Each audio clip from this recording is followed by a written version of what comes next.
This podcast is sponsored by Propertymark, the professional body and regulator for estate and letting agents, commercial property agents and auctioneers. Search Propertymark Protection to find an expert who understands your local property market.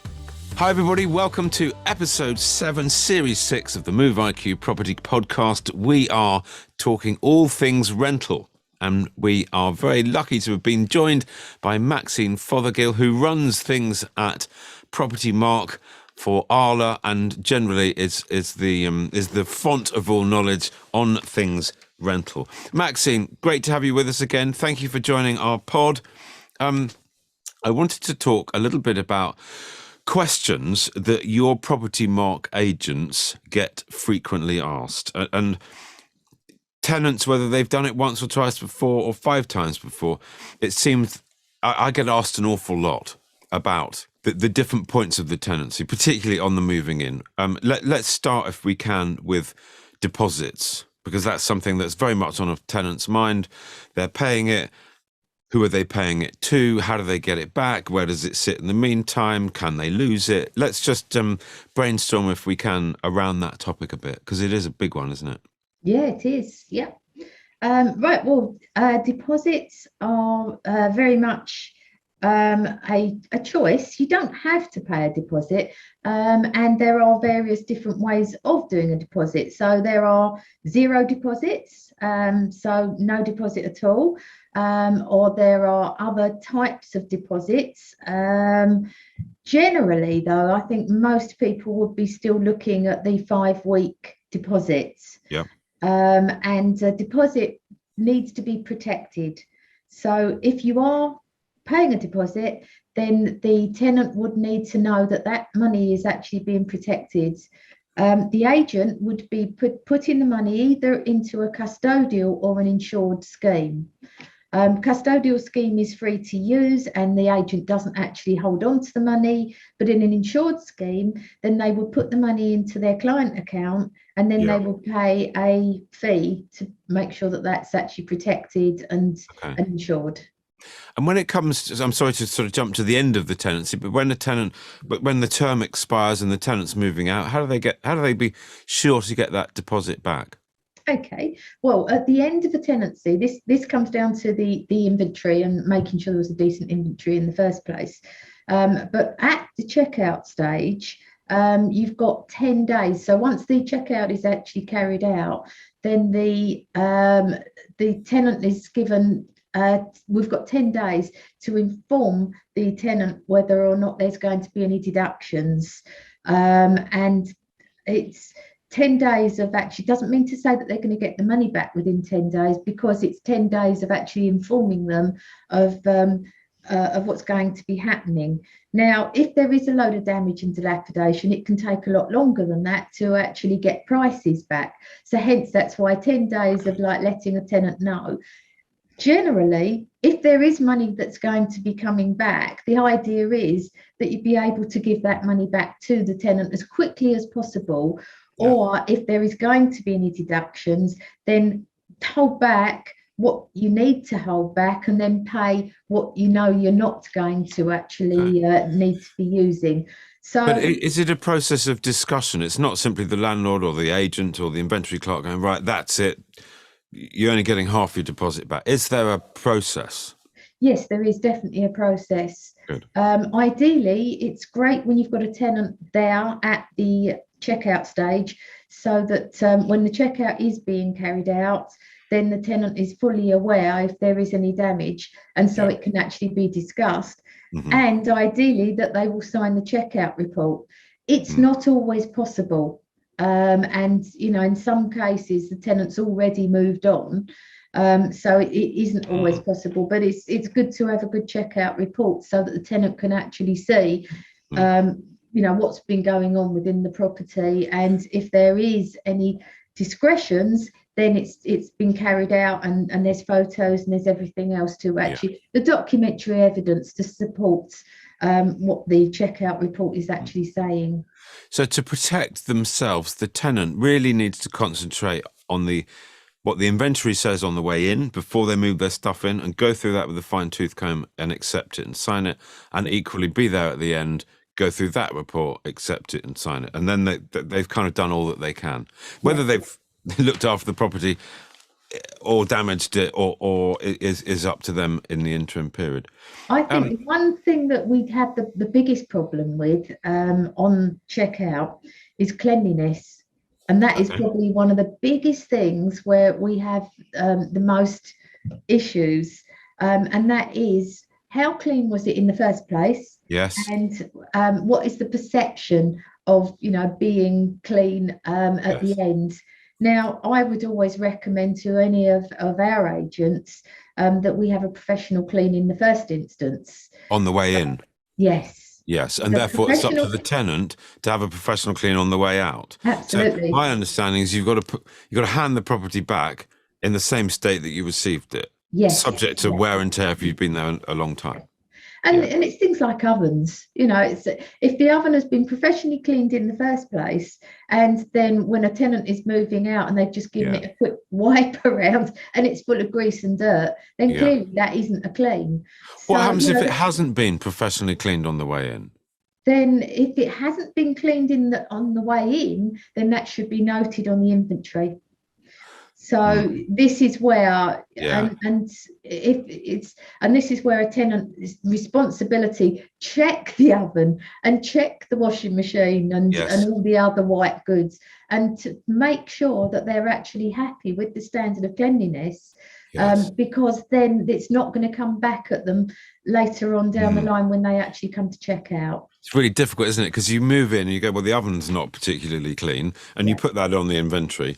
And then when you move out, the inventory clerk or the agent or the landlord said, well, the oven's filthy. And you go, well, it was filthy when I moved in. But it wasn't that filthy. You can see where that goes. It gets into a whole bunch of problems. But if you've got photos in the first place, along with your inventory, then you're not going to get the problems. Very good advice. Very good advice. Another question that I think comes up a lot of tenants asking, can they make changes to a property, or what can they do, what can't they do? It's their home. They want to make it their environment. But, that's right. Well, once again, this comes down to what's actually written within the tenancy agreement, but it also comes down to what's actually agreed between the landlords and the tenant. So, I mean, we often have people wanting to actually paint a bedroom, for instance, children's bedrooms. It's a very difficult one, because if you've just professionally painted and you've just had everything done before a tenant has moved in, very often we're not talking about someone being a professional painter and decorator, and especially if the property was in a really nice state in the first place, and somebody then decides that they want to repaint the property. But that, once again, it comes down to communication. So as long as this is being conveyed by the agent to the tenant, by the agent to the landlord, what the tenant wishes to do, and if the tenant can actually explain exactly how it's going to be done, are they going to do it themselves?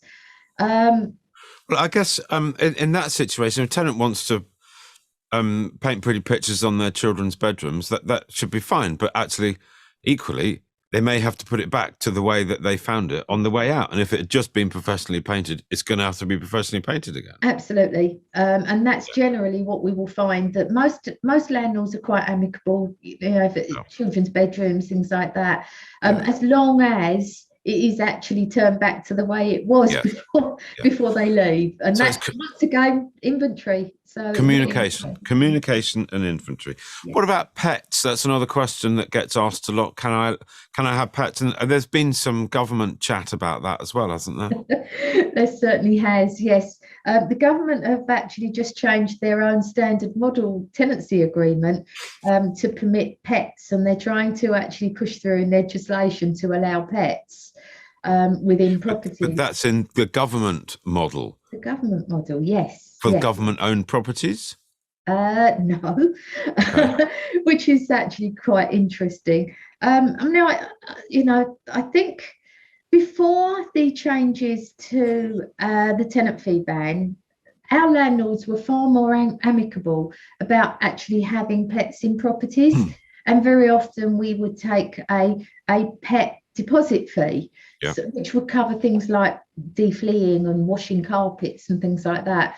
Unfortunately, with the change of when the tenant fee ban came in, this is where a lot of landlords started to say, well, I can't claim those costs anymore. There is only the 5 weeks that they can actually take on a deposit, and any other fees are actually banned. So, we can't actually take additional fees.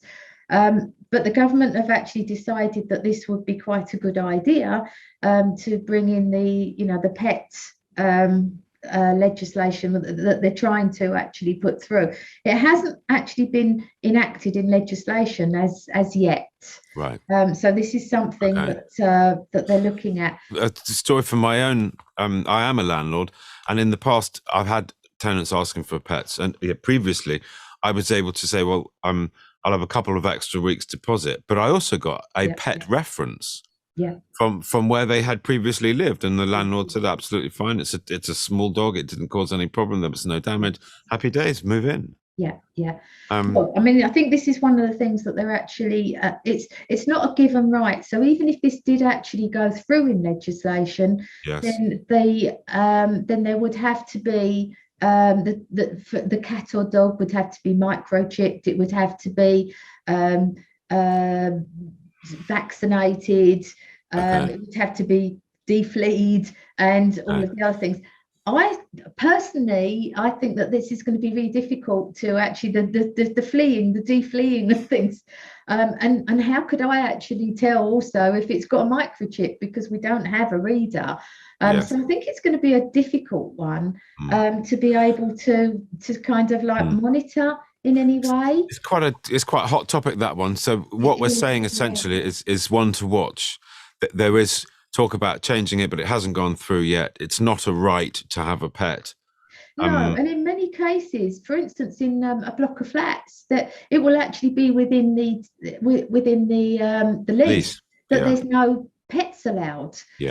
So there will be exemptions, and so if it says within somewhere within leases and things like that, then there's no pets, then there is no pets, and you can't actually change that. So I think it's very much. I think most landlords are quite amicable, and if it's some pet that's going to be well behaved, and there's going to be some kind of like agreement in place. But it is a really difficult one, because like you've said, removing of sort of like pet stains or defleeing can be quite expensive, and actually it doesn't mean to say that they'll always go away, the fleas, so it needs to be done. Equally, our pets are very important to us, and they are part of the family. So it needs a delicate watch. Another question that people ask about is maintenance of a property, and the reaction times, and whose responsibility is it? The shower leaks. Maybe the shower leaks into the flat below, but you don't know. How does that all? Is the tenant responsible? Is the tenant responsible for telling the agent, or is it the landlord's responsibility to sort it out? Again, that's a really intricate one, because there could be damage being created in the property that the tenant has no idea about. The landlord could see, well, you didn't tell me about it, now it's got worse.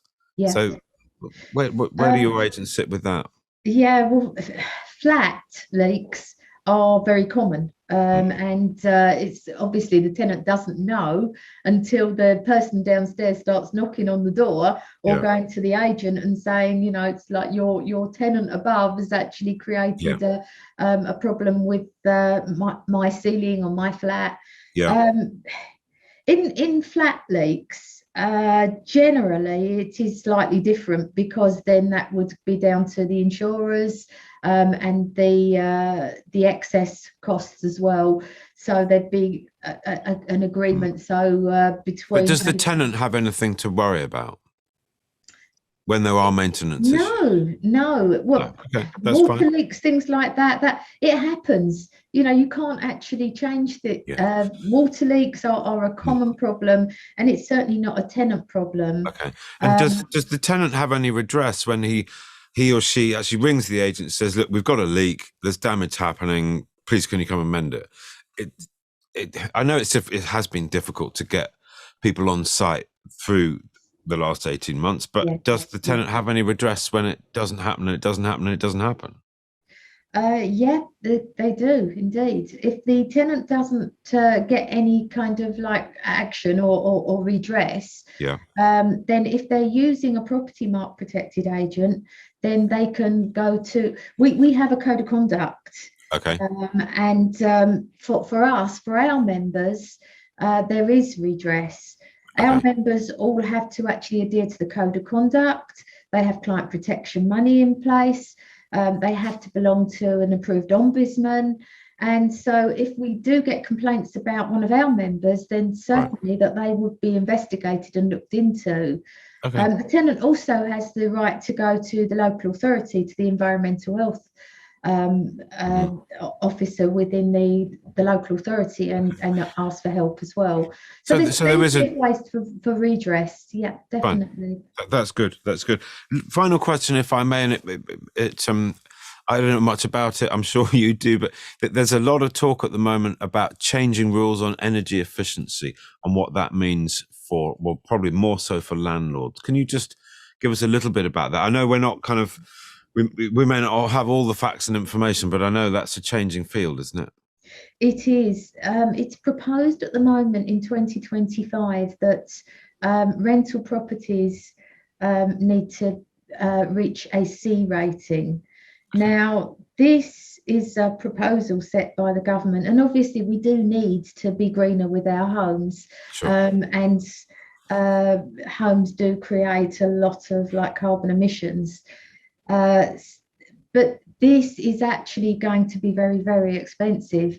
And the one thing that I would certainly say about that is that if the government actually are intending to do this, then they need to be able to provide some more help and support for our landlords. To just give you an average sort of cost to bring a property up into a B or a C, for instance, if it was a Victorian type of property, solid wall, old type of property, and that's general stock for the private rented sector, then we are talking of around £70,000. Now, if you think of that... Did you say 70? 70? £70,000. So you think of that sort of cost and you think of somewhere, for instance, way up north, it could actually end up costing more than the property itself to bring that property into a B or a C rating. And that is things like insulation and double glazing and draft proof and getting the right boiler. It's insulating the walls, because I've had the example with my own house, and we literally did everything on my own house, and we were still not able to move it out of a D. And my house is a 1911 cottage, which is a semi-detached cottage, but it's a solid wall. And the only way that we could actually do anything different is if the suggestion on the EPC was to put in a wind farm at the back of my garden. When those rules and regulations come into force, and I don't know when the deadline is, but you therefore would not be able to rent out your property? I wouldn't be able to, no. Not unless I put a wind farm and actually did so a wind farm in the back garden and solid to actually insulate either the outside or the inside of the walls. So these are big changes. When is the deadline? Do you know? Well, they're proposing at the moment for the private rented sector to be in 2025, but this is going to be very, very difficult to achieve. And I do think that the government, if they really want to do this, then they're going to need to give a lot more help with incentives for landlords to be able to try and increase the energy rating of properties. Otherwise, you can see that a lot of properties, if they're not going to actually make the grade, then they would have to be knocked down, and that's simply not going to happen. No, they wouldn't have to be knocked down, but they wouldn't be able to be rented out, so they would therefore be sold. So the amount of investor-owned stock that was available to rent would significantly reduce. And what would that do to the cost of rent? It would significantly rise. It certainly would. And then you've also got the added stumbling block that even if you come to sell it, then you're going to have the same problem. Because if it's not making the grade when you're going to rent it, then you're going to have the same problem with selling it. So it would probably end up being only a cash buyer that could actually buy it. So it's Maxine, you and I better find a different job. 2025, it's all over. It is a worry. This is why, I think every single person in this country does feel very strongly about, we want to preserve our planet. We want to be able to have longevity for our children, our grandchildren, and so on. And whatever we can do, but we certainly are going to need a lot of help with our housing stock to be able to increase the energy ratings of our stock. It's tough, isn't it? Because we have the most wonderful housing stock. We're blessed in this country with fantastic architecture and fantastic historical buildings. And goodness me, how many people come from all over the world to look around and admire our architectural history. It's wonderful, but it comes with challenges. It does. Maxine, thank you so much. Really interesting. That's a big topic to finish with, but generally there are a lot of questions, and it's good to know that Propertymark agents are there on hand to help people through, whether they are renting out or letting to tenants. Thank you for your time. Much appreciated.